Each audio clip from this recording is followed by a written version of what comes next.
Në emër të Lëvizjes Socialiste për Integrim, mbështesim anullimin e manifestimit paqësor kundër dhunës që ishte paralajmëruar për ditën e shtunë. Nuk kam informacione se këtë të premte do ketë dhunë,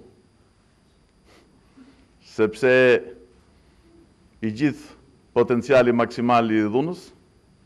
u ushtrua, sepse ishte janari, ishte dita e bastit madh për të marrë kryeministrin. Megjithatë, ne kërkojmë nga forcat e rendit,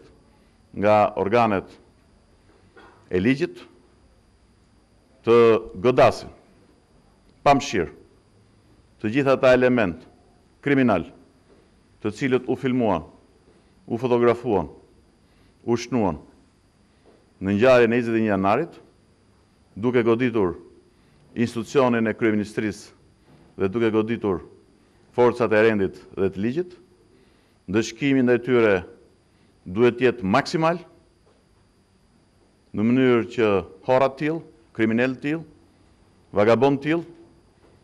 të mos shfaqen më në bulevardin e Tiranës. Më duket tërësisht jo normale që prokuroria të urdhëros të firmos urdhër ndalime për drejtuesit e Gardës Republikës,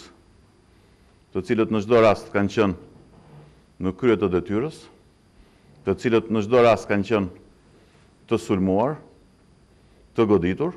me drejtuesit e Gardës, nuk duhet luhet me përfaqësuesit e shtetit dhe të ligjit. Askush nuk e pengon hetimin të jetë i plot, dhe askush nga përfaqësuesit e shtetit, nga përfaqësuesit e ligjit nuk ka refuzuar, përkundrazi, kanë gjithë vullnetin të bashkëpunojnë për të bërë hetime, po kuptohet që hetimet kanë nisur mbrapsht, që kur bëhet fjalë për një ngjarje që pas ka ndodhur në bulevardin Dëshmorët e Kombit.